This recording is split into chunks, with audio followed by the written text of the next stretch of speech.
Chapter 13. Job continues. Lo, mine eye hath seen all this, mine ear hath heard and understood it. What ye know, the same do I know also. I am not inferior unto you. Surely I would speak to the Almighty, and I desire to reason with God. But ye are forgers of lies. Ye are all physicians of no value. Oh, that ye would altogether hold your peace, and it should be your wisdom. Hear now my reasoning, and hearken to the pleadings of my lips.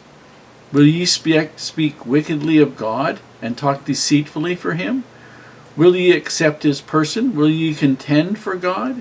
Is it good that he should search you out? Or as one man mocketh another, do ye so mock him? He will surely reprove you, if ye do secretly accept persons. Shall not his excellency make you afraid, and his dread fall upon you?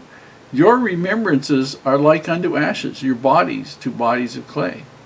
Hold your peace, let me alone, that I may speak, and let come on me what will. Wherefore do I take my flesh in my teeth, and put my life in mine hand? Though he slay me, yet will I trust in him. But I will maintain my own ways before him. He also shall be my salvation, for an hypocrite shall not come before him. Hear diligently my speech and my declaration with your ears. Behold now, I have ordered my cause. I know that I shall be justified.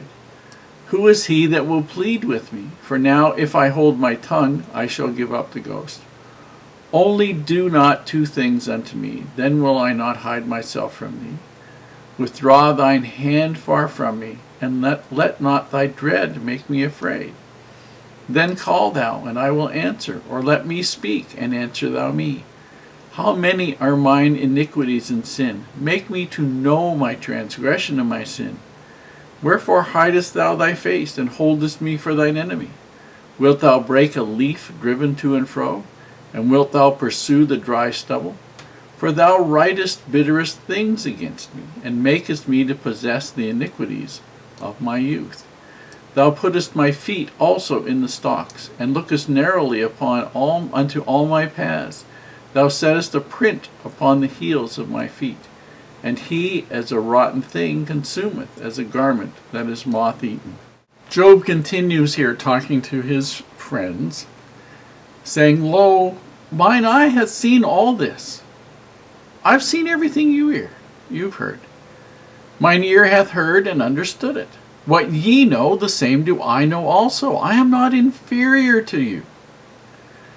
Surely I would speak to the Almighty, and I desire to reason with God. But ye, telling his friends, you are forgers of lies. You are guys who are telling me lies. You are physicians who have come to heal me, but you don't have anything that is going to heal me. In verse 5, oh, that you would altogether hold your peace, and it should be your wisdom. In other words, if you guys would just sit there and be with me, and be quiet, and help me grieve, that would be wisdom on your part.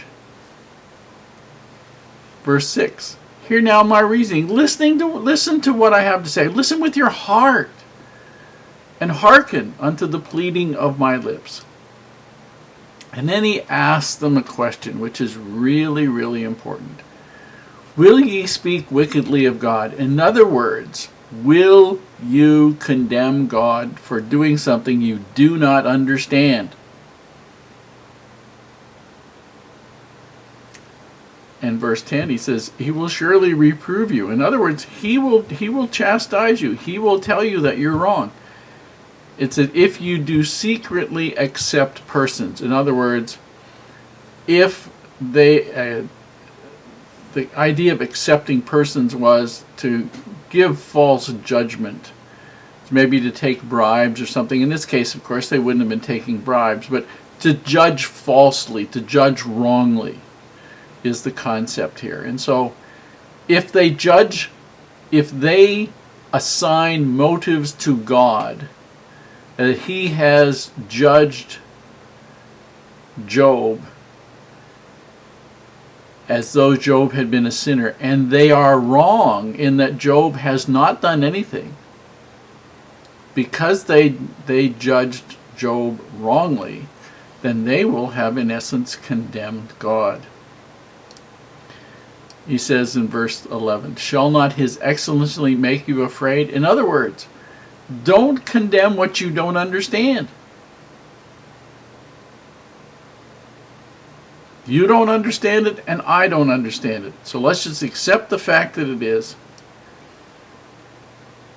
And then he says in verse 15, though he slay me, yet will I trust in him, but I will maintain my own ways before him. In other words, Job is absolutely confident that he has been righteous. And he says, even though he trusts the Lord so much, that he says, even though he slays me, yet will I trust in him. That is a level of faith that almost nobody has. Verse 16, he also shall be my salvation.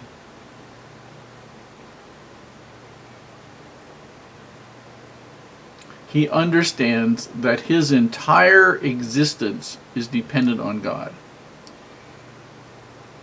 And he wants his friends to understand it.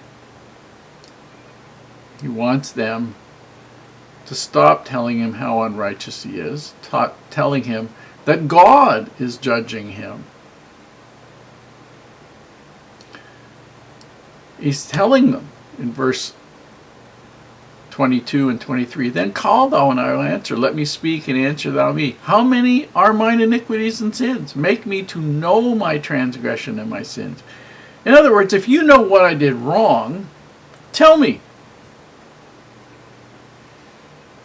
And if you don't, basically hold your peace.